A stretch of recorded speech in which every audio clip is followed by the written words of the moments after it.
Olá, sétimo ano, tudo bem com vocês? Eu sou Viviane Santos e esse é o meu sinal.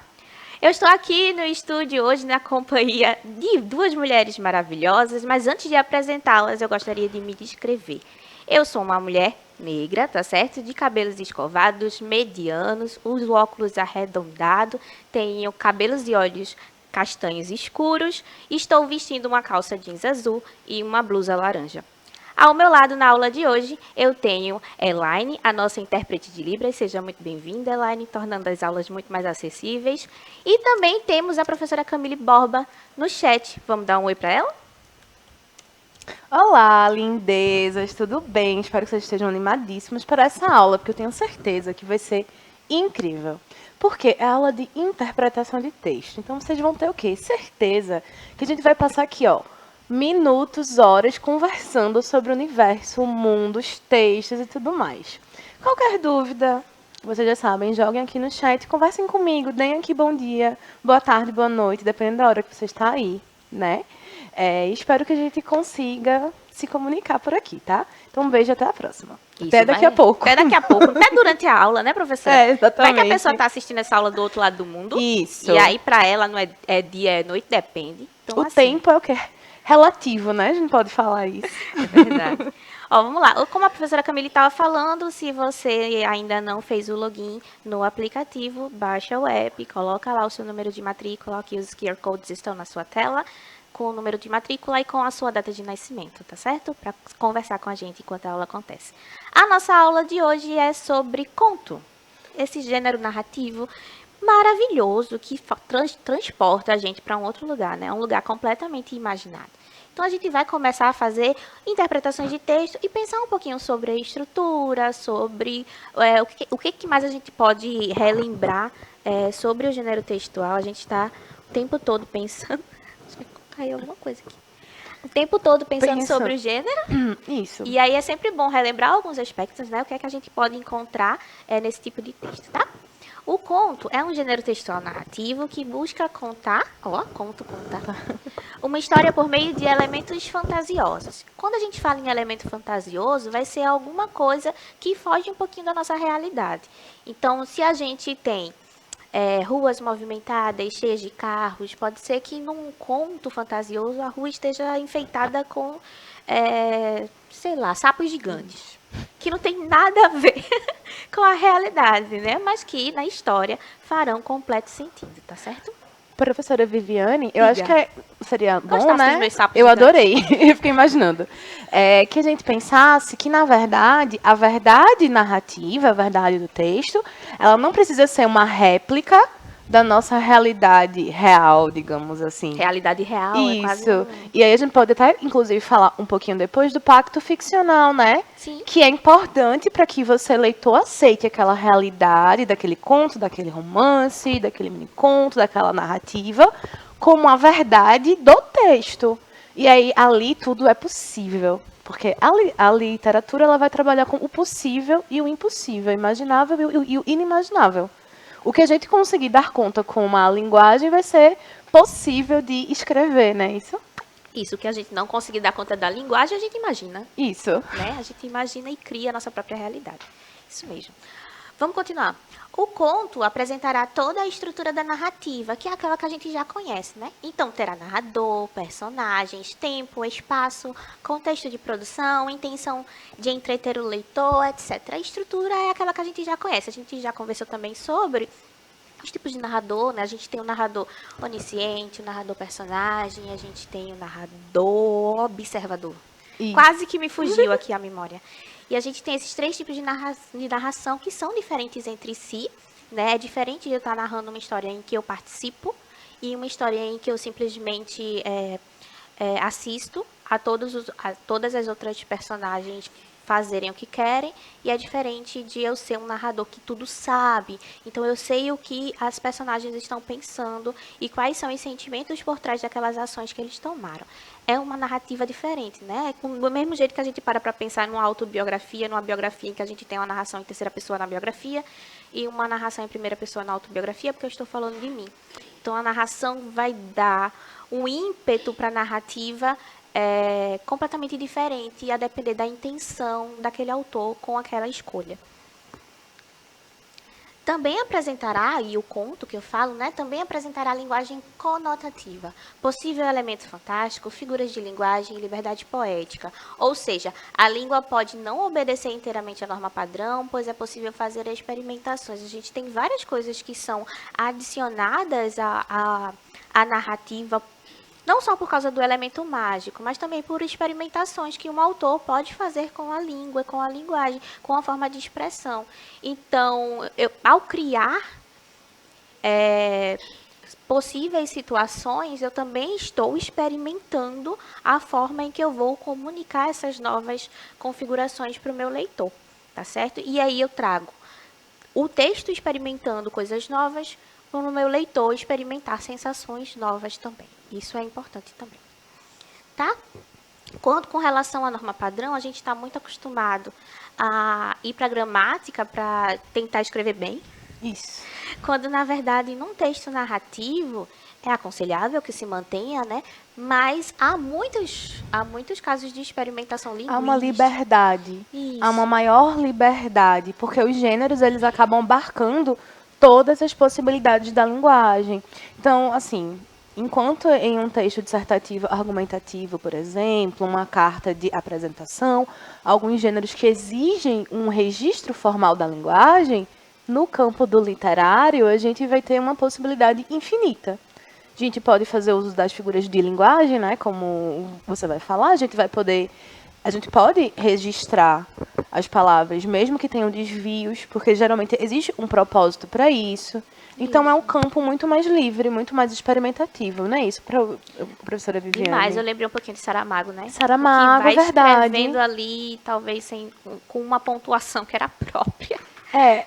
Num livro, no romance As Intermitências da Morte, ele não usa pontuação. Sim. Salvo engano, acho que um ponto e uma vírgula, o romance inteiro.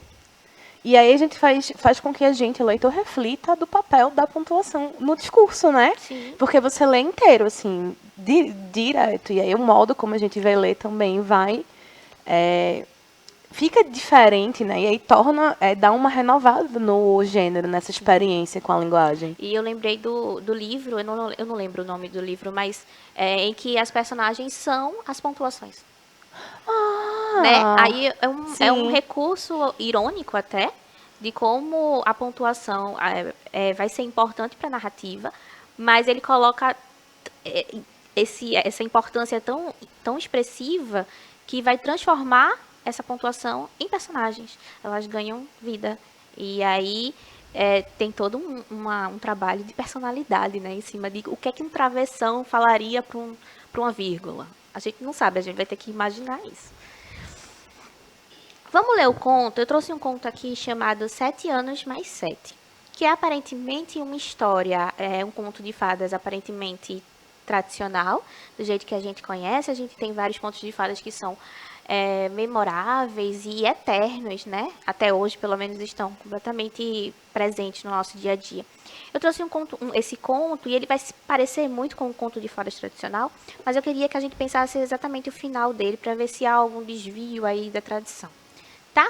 Eu vou ler em voz alta o conto. Era uma vez um rei que tinha uma filha. Não tinha duas, tinha uma. E como só tinha essa, gostava dela mais do que qualquer outra. Aí fica fácil gostar mais dela do que de qualquer outra. Ele só tinha uma, né? Não há, na verdade, uma escolha, né? Não há uma escolha, não há concorrência. Não que irmãos concorram, né? Mas assim, não há uma escolha a ser feita. A princesa também gostava muito do pai, mais do que de qualquer outro, até o dia em que chegou o príncipe. Aí ela gostou do príncipe mais do que de qualquer outro, né? O pai, que não tinha outra para gostar, achou logo que o príncipe não servia. Mandou investigar e descobriu que o rapaz não tinha acabado os estudos, não tinha posição e o reino dele era pobre.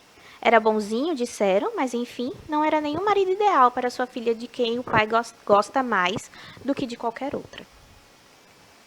O rei então chamou a fada, madrinha da princesa. Pensaram e chegaram à conclusão de que o jeito melhor era botar a moça para dormir. Quem sabe, no sono, sonhava com outro e se esquecia dele. Dito e feito, deram uma bebida mágica para a jovem que adormeceu na hora sem nem dizer boa noite.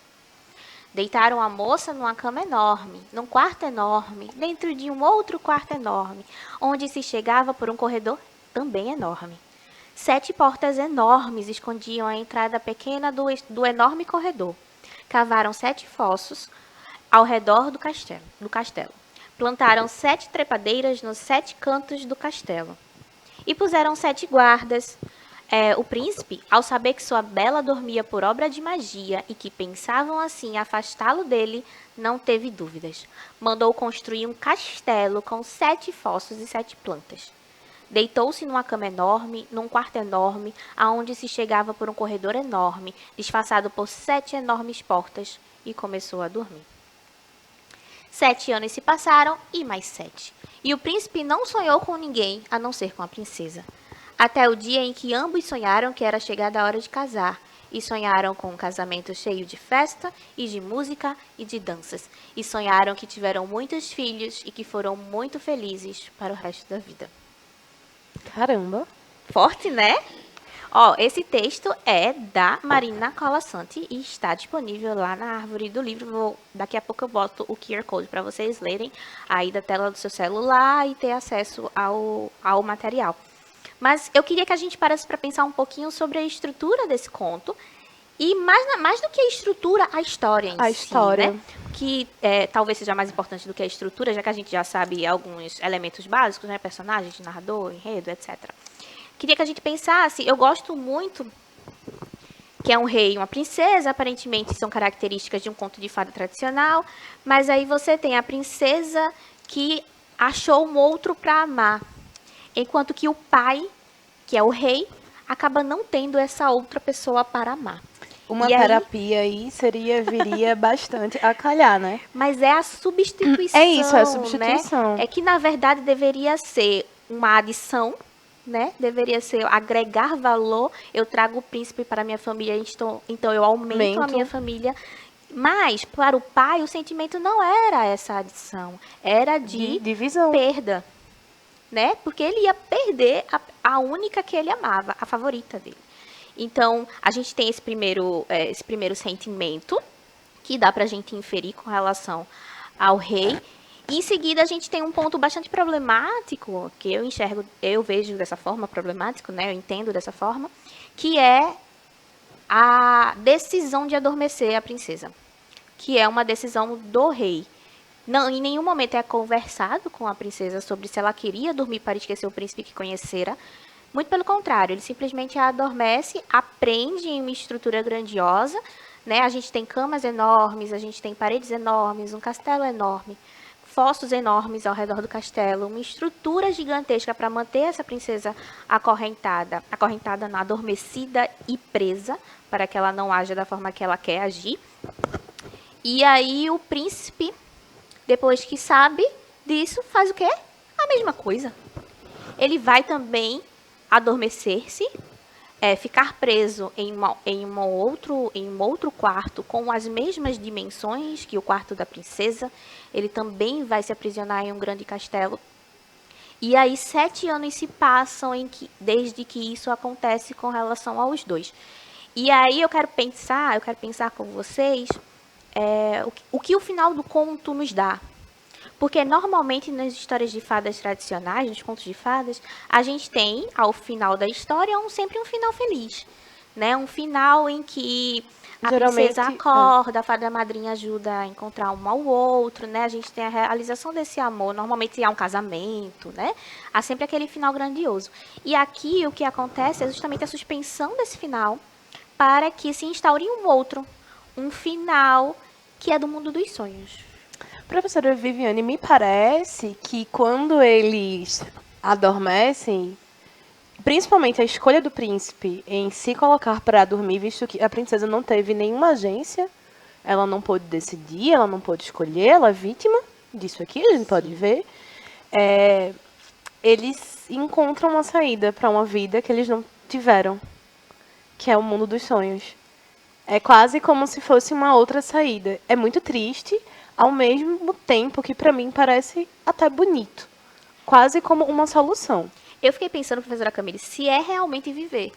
Não, não é viver, mas eu é acho que experienciar, porém não viver. é isso. Como eles foram impedidos de todas as formas, parece quase como um consolo. Já que eu não posso viver, eu posso sonhar. E aí me lembrou da história da vida é sonho. Quando você chega num ponto em que há uma confusão entre o que é vida e o que é sonho. E aí, no caso deles, eles só dormem. Então, eles não mais vivem, eles somente sonham. Sim. E vivem através dos sonhos. E a gente não sabe se isso é uma coisa boa ou se... Não, não é. A gente não... Se a gente olhar de um ponto de vista romântico, né, com bons olhos para o fato deles terem conseguido ficar juntos, nem que seja no mundo dos sonhos, é bonito, né? Porque eles vão experienciar o amor deles, nem que seja nessa realidade paralela que eles criaram ali. Em compensação, significa viver em sonhos significa não viver. Isso. Né? E também a gente, assim, um sonha com um outro, mas eles não se conheceram. Então, na verdade, eles vivem uma vida com um projeto ideal daquela pessoa que você sonhou, que você quis realizar, Sim. mas você não pôde. Então, na verdade, eles sequer se conheceram. Então, mesmo quando eles sonham juntos, o príncipe sonha com a versão idealizada da princesa. E ela, me lembrou um sonho idealizado dele. Me lembrou a origem. Lá tá Leonardo DiCaprio sonhando com a esposa, e aí ele tá sempre preso numa situação, né? Mas pensando sobre essa questão de não conhecer os hábitos da pessoa, por exemplo, o que a professora Camille tá falando, né? A princesa sonha com o príncipe, mas, por exemplo, ela não sabe como ele gosta do café da manhã, por exemplo. Porque eles não se conhecem. Porque eles não estão juntos. Então ela não sabe se ele gosta de comer ovos com pão no café da manhã, se ele toma café ou se ele toma leite. Então ela só pode imaginar como seria essa situação. Isso é um pouco triste, né? Se a gente for parar para pensar na história. E o que a gente entende desse conto, que é bem complexo, aparentemente bem simples, mas na verdade tem toda uma filosofia por trás. O conto é diferente, pois as personagens ficam presas no mundo dos sonhos. Eles se amam e querem ficar juntos, mas apenas o desejo não contribui para que isso aconteça, e as personagens ficam à mercê das vontades do rei.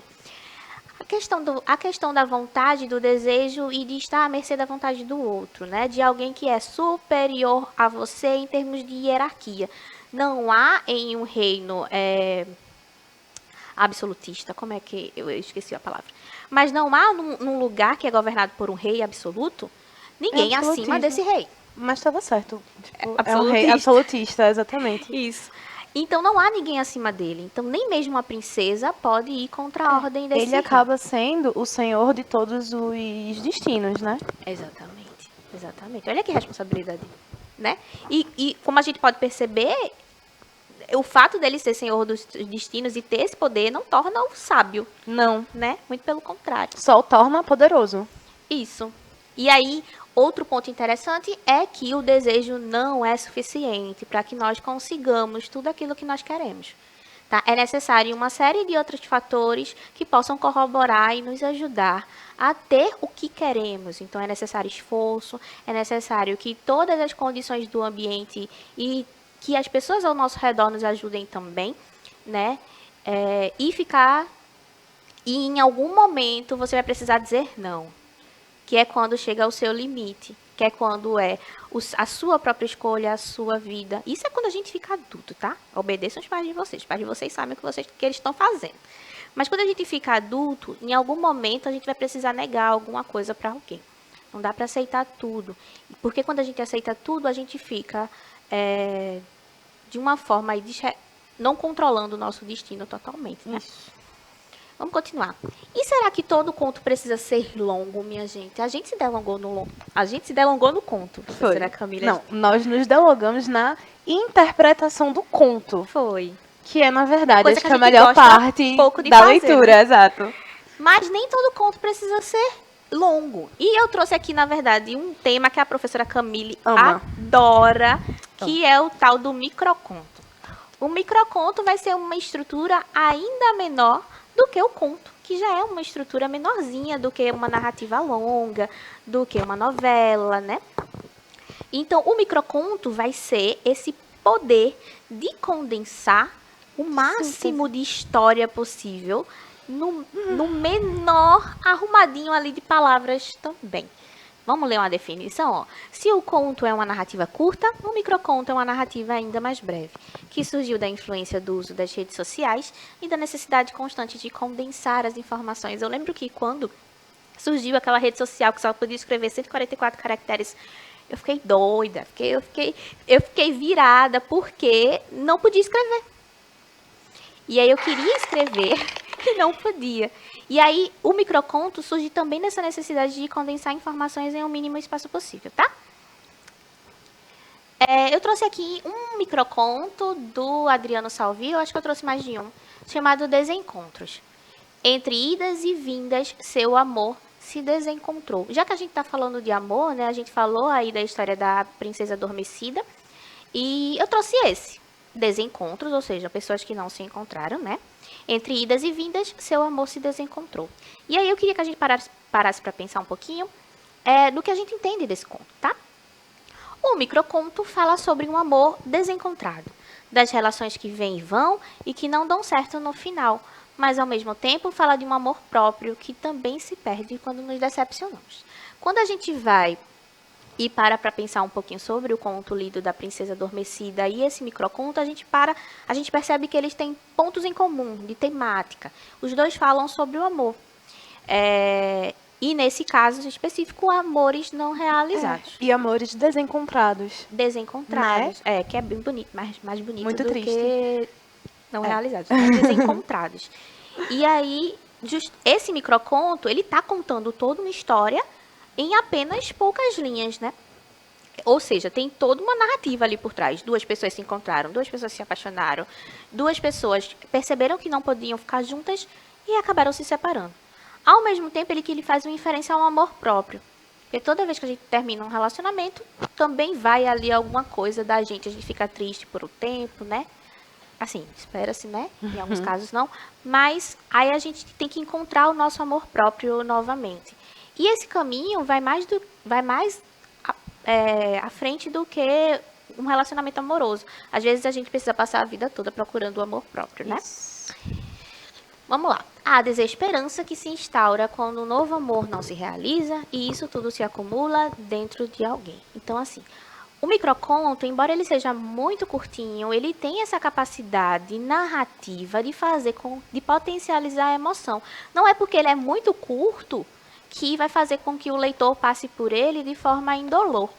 Não, ele vai sentir alguma coisa dali. Professora Viviane, é só assim, né? Estou aqui me metendo, porque eu sou fascinada pelo miniconto. Porque no miniconto, não é só o que a gente diz, o não dito, ele é essencial. O que é inferido, o que está subentendido. A gente tem um miniconto do autor Ernest Hemingway, que é do começo do século XX, que ele diz assim: vendem-se sapatos de bebês, nunca usados. Em 2 frases, ele sintetiza, né, uma dor de uma perda de um filho que nunca chegou, talvez, até a nascer. Só que aí reparem que a magia do miniconto, o fascínio é porque você diz muito usando muito pouco. Então, é uma exploração da potência de significados que há na linguagem. Isso. E isso é um exercício muito gostoso. Perfeito. E eu estava pensando sobre o vende-se, né? O vende-se e os sapatinhos do bebê. E é também um desapego. Sim. Começar a desapegar não apenas dos bens materiais, mas também da memória e da dor que essa experiência pode ter causado, com certeza causou, no indivíduo. Então, como a professora Camille estava falando, é a síntese e a potencialização de todas essas emoções. E da história que foi contada com essa possível gravidez, com essa possível chegada do bebê, a morte do bebê, o luto pelo bebê. Então, tudo isso. E agora o desapego não. O desapego é imposto, né? É um desapego imposto ali àquela personagem. Então, é um processo de readaptação o tempo todo sendo feito e produzido. Minha gente, a nossa aula está acabando. Voou, né? Foi muito rápido. Eu espero que vocês aí em casa tenham gostado da aula de hoje. Ela está disponível no app e no YouTube para ser revista quando e onde vocês quiserem, tá certo? Eu me despeço por aqui. Depois a gente volta com mais. Um cheiro e até breve.